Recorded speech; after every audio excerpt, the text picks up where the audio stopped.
అందరికీ నమస్కారం అండి. గత 3 రోజుల నుంచి జనసేన పార్టీ క్రియాశీల సభ్యత్వం, అదేవిధంగా ఈ సభ్యత్వంలో బీమా పథకం ద్వారా ఎవరైతే జన సైనికులు మేము కోల్పోయామో వారి కుటుంబాలని పరామర్శించి రాష్ట్ర వ్యాప్తంగా ఈ కార్యక్రమాన్ని క్షేత్రస్థాయిలో, గ్రామాల్లో, వార్డుల్లో అందరికీ తెలిసే విధంగా మా పార్టీ నాయకులు అన్ని జిల్లాల్లో కూడా చేస్తూనే ఉన్నారు. అందులో భాగంగా పశ్చిమ గోదావరి జిల్లా, తూర్పుగోదావరి జిల్లాలో సుమారు 90 లక్షల రూపాయలు పవన్ కళ్యాణ్ గారు చెక్కుల రూపంలో ఇచ్చినవి ప్రతి కుటుంబానికి 5 లక్షల రూపాయల చొప్పున వాళ్ళని ఆదుకోవడమే కాకుండా ఆ కుటుంబానికి ఒక భరోసా, వాళ్ళ బిడ్డలకు ఒక భవిష్యత్తు గురించి, వాళ్ళు రాబోయే రోజుల్లో చదువుకోవాలన్నా, ఆర్థికంగా పాపం కొన్ని ఇబ్బందులు పడినా జనసేన పార్టీ ఎప్పుడూ వాళ్ళకి అండగా నిలబడుతుందని ఆ భరోసా ఇవ్వడానికి ఒక ప్రయత్నంలో భాగంగా అనేక కుటుంబాలని కలిసి పరామర్శించడం జరిగింది. 2 రోజులు విశాఖపట్నంలో జరిగిన ఈ సమ్మిట్ గురించి మన అందరం కూడా పెట్టుబడులు ఆహ్వానించాలి. ఒక మంచి వాతావరణం మన రాష్ట్రంలో ఉంటేనే పరిశ్రమలు వస్తాయి. తద్వారా ఈ ప్రాంతానికి, మన రాష్ట్రానికి ఉపాధి అవకాశాలు ఇంకా మెరుగ్గా ఉంటాయి. యువతకి అటువంటి పరిస్థితి కల్పించాల్సిన బాధ్యత కేవలం ఒక ప్రభుత్వాందే కాదు, ఒక బాధ్యత గల ప్రతిపక్ష పార్టీగా మనం కూడా ఆ విధంగా ప్రోత్సహించాలని ఒక నిర్ణయం తీసుకోవడం జరిగింది. పవన్ కళ్యాణ్ గారు ఎంతో ఆదర్శవంతంగా రాష్ట్రంలో జరుగుతున్న ఈ 2 రోజుల సమ్మిట్కి, 3వ తారీఖు 4వ తారీఖు జరుగుతున్న ఈ సమ్మిట్కి జనసేన పార్టీ ఎక్కడ కూడా విమర్శలు చేయకుండా వచ్చిన ప్రతి ఇన్వెస్టర్ని మనం గౌరవించే విధంగా, మన రాష్ట్రానికి ఖచ్చితంగా పెట్టుబడులు రావాలనే ఒక ఆలోచనతోటి మేము ఆ నిర్ణయం తీసుకోవడం జరిగింది. జనసేన పార్టీ మొదటి నుంచి కూడా ఒక ఇన్వెస్టర్ ఫ్రెండ్లీ వాతావరణం ఉండాలి మన రాష్ట్రంలో. పెట్టుబడులు పెట్టడానికి ఎవరు వచ్చినా కూడా వాళ్ళకి అటువంటి అవకాశాలు కల్పించే విధంగా, మనం ప్రోత్సహించే విధంగా, మన యువతని మన స్కిల్ డెవలప్మెంట్ ఇంకా పెంచే విధంగా ఖచ్చితంగా ఆంధ్రప్రదేశ్లో అటువంటి వనరులు ఉన్నాయి కాబట్టి ఆ వనరుల్ని మనం ఉపయోగించుకునే విధంగా మనం ప్రోత్సహిద్దాం. ఆ విధంగానే మన పాలసీలు ఉండాలనేది చాలా స్పష్టంగా పవన్ కళ్యాణ్ గారి ఆలోచన, జనసేన పార్టీ విధానం. అందుకు అనుగుణంగా మేము ఎన్నికలప్పటి నుంచి కూడా ఇతర దేశాలకు ఎప్పుడైనా పర్యటించినప్పుడు, ప్రత్యేకంగా ఎన్నికల తర్వాత కూడా అమెరికాలో పర్యటించినప్పుడు అక్కడ ఉన్న small and medium industries promotion board తోటి పవన్ కళ్యాణ్ గారు ఆ రోజున వాళ్ళతో మాట్లాడి ఆంధ్రప్రదేశ్ రాష్ట్రంలో వాళ్ళు కూడా ముందుకు వచ్చి పెట్టుబడి పెట్టే విధంగా ఒక ఫ్రెండ్లీ అండర్స్టాండింగ్గా ఒక ఒప్పందం కూడా ఆ రోజు చేసుకోవడం జరిగింది వాషింగ్టన్లో. ఏ సందర్భంలోనైనా సరే, ఎటువంటి పారిశ్రామికవేత్తలైనా సరే, ఏ దేశాల నుంచి వచ్చినా సరే జనసేన పార్టీ ఎప్పుడు కూడా వాళ్ళని ఆదరిస్తుంది. వాళ్ళకి ఆ విధంగా గౌరవం ఇచ్చి మన రాష్ట్రంలో పెట్టుబడులు పెట్టాలని మేము కూడా రిక్వెస్ట్ చేస్తాం. కానీ ఈ 2 రోజులు జరిగిన ఈ కార్యక్రమం పూర్తిగా ప్రజల్ని మభ్యపెట్టడానికి, అంకెల గారడి ద్వారా యువతలో ఒక ఆశ నెలకొల్పి అద్భుతమైన అవకాశాలు రాబోతున్నాయని ఒక ప్రయత్నం ఏదైతే వైఎస్ఆర్సీపీ ప్రభుత్వం చేస్తుందో దాన్ని మేము తప్పుపడుతున్నాం. ఈ రోజున నిజంగానే ఎన్నికల ముందు జగన్మోహన్ రెడ్డి గారు వస్తే యువతకు ఉద్యోగాలు వస్తాయని, జగన్ వస్తేనే జాబ్స్ వస్తాయని, అదేవిధంగా ఈయనకున్న గత అనుభవాలు, చాలా గొప్ప పారిశ్రామికవేత్త, అద్భుతంగా ఈయన ఇతర రాష్ట్రాల నుంచి, దేశాల నుంచి పెట్టుబడులు తీసుకొస్తాడన్న నమ్మకంతో ప్రజలు కూడా ఆ రోజు ఆయన నమ్మారు. కానీ ఈరోజు ఏదైతే విశాఖపట్నంలో గ్లోబల్ ఇన్వెస్టర్ సమ్మిట్ జరిగిందో 13 లక్షల కోట్ల రూపాయల ఇన్వెస్ట్మెంట్ వస్తుందని వీళ్ళు హడావుడి చేశారు. ప్రజాధనం మాకున్న ప్రాథమిక అంచనాల మేరకు సుమారు 175 కోట్ల రూపాయలు ఖర్చు పెట్టారు ఈ కార్యక్రమానికి.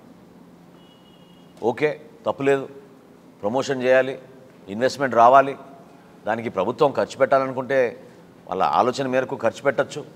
కానీ ఏం సాధించారని నేను ప్రశ్నిస్తున్నాను. మీ ఆలోచన విధానం ఏంటి? మీరు ముఖ్యమంత్రి అవగానే మన రాష్ట్రంలో భారతదేశంలోనే అతిపెద్ద కార్పొరేట్ కంపెనీ రిలయన్స్ పైన మీరు కక్షగట్టి తిరుపతిలో వాళ్ళు 15,000 కోట్ల రూపాయలు ఇన్వెస్ట్మెంట్ చేస్తామని గతంలో చేసుకున్న ఒప్పందాన్ని, భూమి కూడా కేటాయించి దాన్ని కాస్త తిరిగి మీరు మొట్టమొదటి సంవత్సరంలోనే ప్రభుత్వానికి మరొకసారి ఆ భూమిని స్వాధీనం చేసుకున్నారు. కక్ష కట్టారు కాబట్టి మీరు రిలయన్స్ పైన. మరి అదే రిలయన్స్ వ్యవస్థ పైన మీరు వాళ్ళకు ఒక రాజ్యసభ సీట్ ఇచ్చారు. మొన్న ముఖేష్ అంబానీ గారు వచ్చి ఉపన్యాసం ఇచ్చారు. కానీ ఎక్కడైనా ఆయన మన రాష్ట్రంలో పెట్టుబడులు పెడతాను, ఈ విధంగా మేము రాబోయే రోజుల్లో ఇన్ని లక్షల కోట్లు ఇక్కడ ఇన్వెస్ట్ చేస్తున్నాం ఎక్కడైనా చెప్పారా? దానికి ఏమైనా ప్రణాళిక చూపించారా? ఎక్స్ప్లెయిన్ చేయగలిగారా? లేదు. మీరు నిన్న జరిగిన MOUలో ఆశ్చర్యకరమైన విషయం ఏంటంటే క్లీన్ ఎనర్జీ గురించి, హైడ్రో ఎనర్జీ గురించి, రెన్యూవబుల్ ఎనర్జీ గురించి అసలు అద్భుతంగా భారతదేశంలోనే ఏ రాష్ట్రం చేయని విధంగా మేము ముందు దూసుకెళ్ళిపోతున్నాం అని చెప్పారు. హైకోర్టే కదా మీకు మొట్టికాయలు వేసింది. ఆ ఎనర్జీ సంస్థలు ఎవరైతే పాపం రాయలసీమలో ఆ రోజు స్థాపించుకున్నారో సోలార్ ఎనర్జీ, వాళ్ళకి మీరు డబ్బులు చెల్లించకుండా 2.5 సంవత్సరాలు వాళ్ళని ఇబ్బంది పెడితే చివరికి వాళ్ళ హైకోర్టును ఆశ్రయిస్తే హైకోర్టు ఈ ప్రభుత్వం పైన మొట్టికాయలు వేసి వాళ్ళకి బిల్లులు క్లియర్ చేయమని డెడ్లైన్ ఇచ్చింది. అటువంటిది కాస్త ఈ రోజున కొత్త ఒప్పందాలు చూపించుకుని ఈ కొత్త వనాల్లో మరి వాస్తవ పరిస్థితి ఏంటో మనకు అర్థం కావడం లేదు. దేనికి కూడా క్లియరెన్స్లు లేవు. రాష్ట్ర ప్రభుత్వం అప్పర్ సీలేరు లోయర్ సీలేరులోనే క్లీన్ ఎనర్జీ ప్రాజెక్టులు చేపడుతున్నామని చెప్పారు. మరి అప్పర్ సీలేరు లోయర్ సీలేరులో గిరిజన ప్రాంతాల్లో, ఏజెన్సీ ప్రాంతాల్లో ఎన్వైరన్మెంట్ క్లియరెన్స్లు అంత సులభంగా వస్తాయా? రాష్ట్ర ప్రభుత్వానికి రాని క్లియరెన్స్లు ప్రైవేట్ సంస్థలకు ఎట్లా వస్తాయి? ఎవరిని మీరు మభ్యపెడుతున్నారు?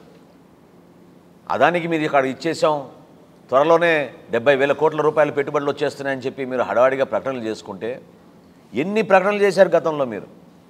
వాటి గురించి మనం ఈరోజున ప్రస్తావించాల్సిన అవసరం వస్తుంది. ఎంత ఆశ్చర్యకరం అంటే ఈ ఐటీ ఇండస్ట్రీస్ మినిస్టర్ ఎప్పుడు చూసినా కోడిగుడ్ల గురించి మాట్లాడుతూ ఉంటాడు.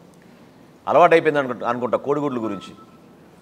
వాళ్ళ శాఖ రిలీజ్ చేసిన ప్రెస్ నోట్లో సీ ఫుడ్ అంటే ఏంటో నాకు అర్థం కాలేదు. సీ ఫుడ్ అంటే మనందరికీ తెలుసు.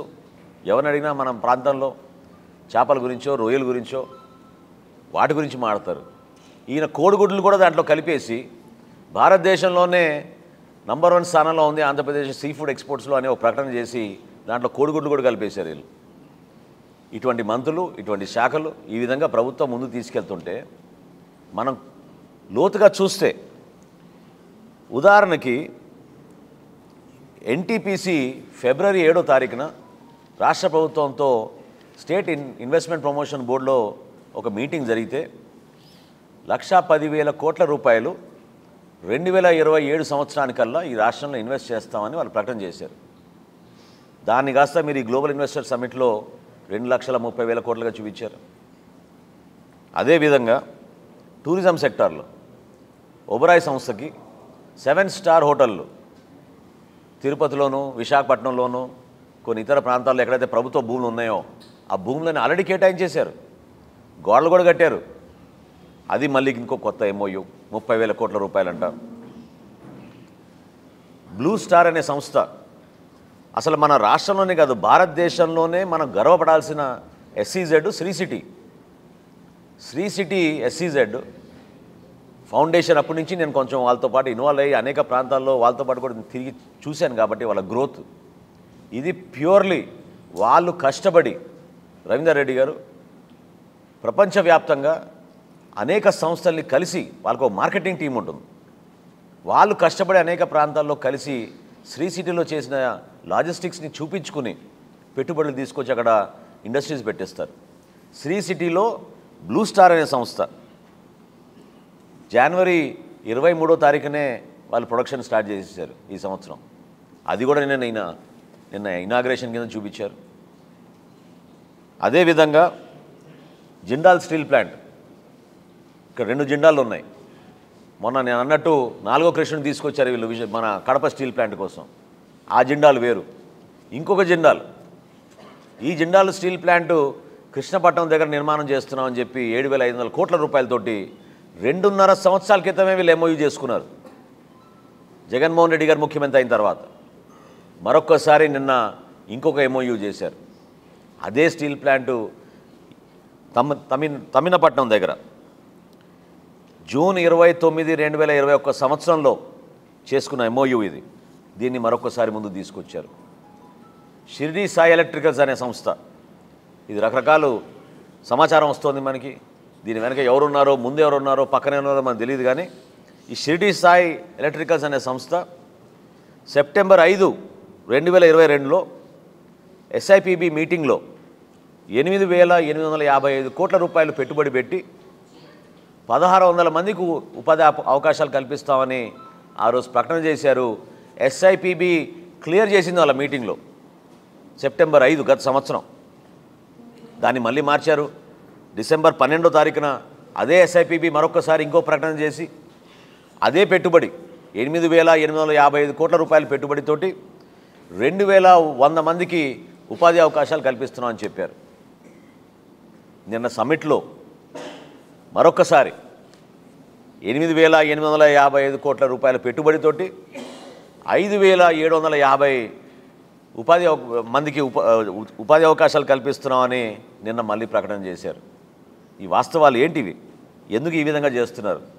ఇంకా ఆశ్చర్యం ఏంటంటే నిన్న వీళ్ళు చేసిన ఇనాగ్రేషన్ లేదు, ఇది లిస్టు ఏదైతే ముఖ్యమంత్రి గారు ఇనాగ్రేట్ చేశారో లాస్ట్ దీంట్లో విజయవాడలో అవేరా ఎలక్ట్రికల్ స్కూటర్స్ అని ఉంది. ఇది నున్నాలో ఉంటుంది విజయవాడ దగ్గర.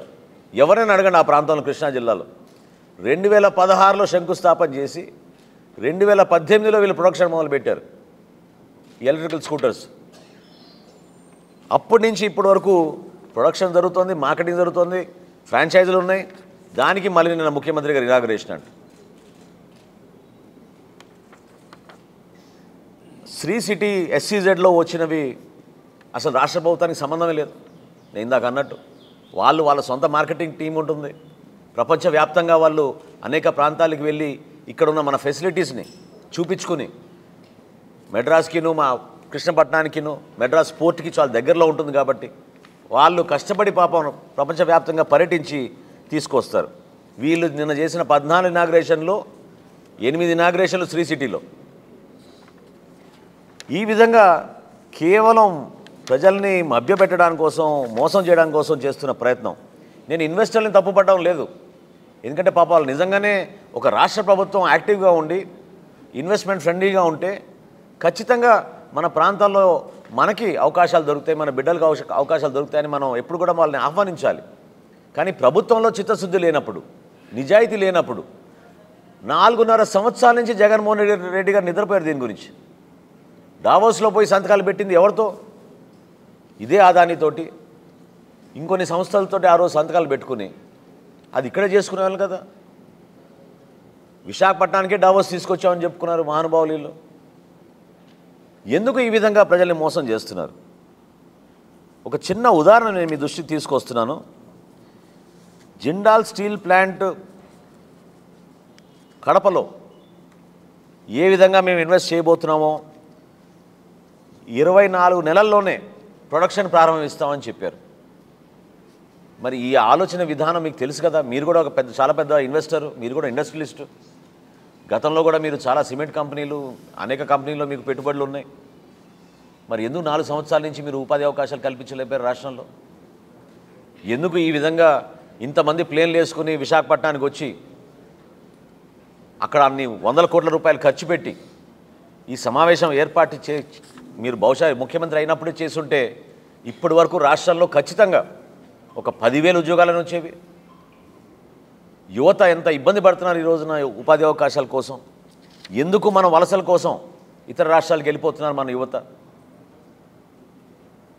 కాబట్టి వీళ్ళు చేసిన ఈ ప్రయత్నం ఖచ్చితంగా మన అందరం కూడా ప్రశ్నించాల్సిన అవసరం ఉంది. ఈ విధంగా మోసపూరితంగా ప్రజాధనాన్ని వృధా చేసి ప్రతి సంవత్సరంలో కూడా ప్రభుత్వం ఒక మంచి ప్రణాళికతోటి సిద్ధమై ముందుకెళ్తే ఆంధ్రప్రదేశ్ ఈ రోజున ఇతర రాష్ట్రాలతో పోటీ పడే పరిస్థితి ఖచ్చితంగా వచ్చేది. కేవలం 2 రోజులు 2 రోజులు కూడా కాదు, ఒకరోజు. ఆ ఒక్కరోజు సమ్మిట్లో హేమీలందరినీ తీసుకొచ్చి కూర్చోబెట్టుకుని ఫోటోలు దిగి వీళ్ళు అద్భుతంగా మన రాష్ట్రంలో పెట్టుబడులు రాబోతున్నాయి అనేది వీళ్ళు చేసిన ప్రయత్నాన్ని ప్రజలు కూడా అర్థం చేసుకోవాలి. ఒక మంచి వాతావరణం తీసుకొద్దాం. రాజధాని లేని రాష్ట్రం, నాయకత్వం లేని ముఖ్యమంత్రి, కాన్ఫిడెన్స్ ఎవరిలో కూడా బిల్డప్ చేయడం లేదైనా. ప్రతి ఒక్కరిలో కాన్ఫిడెన్స్ ఉంటే, ప్రతి ఒక్కరిలో ఒక నమ్మకం ఉంటే ఖచ్చితంగా మన రాష్ట్రంలో అటువంటి మెరుగైన అవకాశాలు ఉన్నాయి, అటువంటి వనరులు మనకు ఉన్నాయి. ప్రోత్సహించే ఆలోచన లేదు. ఆక్వా విధానం గురించి ఎవరు మాట్లాడరు, మన ఎక్స్పోర్ట్స్ గురించి ఎవరు మాట్లాడరు. భారతదేశంలోనే ఐటీ ఎక్స్పోర్ట్స్ ఆంధ్రప్రదేశ్ ఎక్కడుందంటే చివరి స్థానంలో ఉంది, 1%లో ఉంది. అంత దౌర్భాగ్యమైన పరిస్థితి. కానీ పనిచేసేదంతా మన వాళ్ళే కష్టపడి, మన తెలుగు రాష్ట్రాల్లో మన వాళ్ళే కష్టపడి ఇతర దేశాలకు వెళ్ళి సంస్థల్ని ఏర్పాటు చేసి అది అద్భుతంగా చేస్తున్నప్పుడు ఉన్న అమరావతి కళనే మీరు చంపేశారు. ఎక్కడుంటుంది నమ్మకం మీలో? మీ ప్రభుత్వం పైన, మీ పరిపాలన పైన నమ్మకం ఎట్లా కలుగుతుంది? నిజాయితీగా మీరు చాలా ట్రాన్స్పరెంట్గా ప్రతి కార్యక్రమం మీరు చేసేది ప్రజలకు అర్థమయ్యే విధంగా, ఎక్కడ కూడా పొరపాటు చేయకుండా మంచి వాతావరణం తీసుకొస్తే ఖచ్చితంగా మన ఆంధ్రప్రదేశ్కి ఇంకా మెరుగైన ఇన్వెస్ట్మెంట్లు వస్తాయని, దానికోసం మేము కూడా సహకరిస్తామని జనసేన పార్టీ తరఫున, పవన్ కళ్యాణ్ గారి తరఫున ఈ రోజున రాష్ట్ర ప్రజలకి మేము తెలుపుతున్నాం. ఈ యాక్సిస్ బ్రూక్ఫీల్డ్ క్లీన్ ఎనర్జీ అని వీళ్ళు ఒక సంస్థతోటి ఎంఓయూ చేసుకున్నారు. యాక్సిస్ బ్రూక్ఫీల్డ్ క్లీన్ ఎనర్జీ వీళ్ళు 1,20,000 కోట్ల రూపాయల పెట్టుబడి పెడతారంట. ఎంతమందికి ఉద్యోగ అవకాశాలు ఇస్తారంటే 7,000 మందికి ఇస్తారంట. మరి 10,000 రూపాయలు పెట్టుబడి పెట్టే సంస్థ 7,300 మందికి వాళ్ళు ఉపాధి అవకాశాలు కల్పిస్తామని వాళ్ళు ఒప్పందం చేసుకున్నారు. కేవలం అంకెల గారడి, ప్రజల్ని మోసం చేయడానికి కోసం ఈ విధంగా రాష్ట్ర ప్రభుత్వం ప్రజల్ని మోసపూరితంగా ఏ మాత్రం కూడా చిత్తశుద్ధి లేకుండా పరిపాలిస్తుంటే మనందరం కూడా ఖచ్చితంగా దీన్ని ఖండించాలని ఈ సందర్భంగా తెలుపుకుంటున్నాను.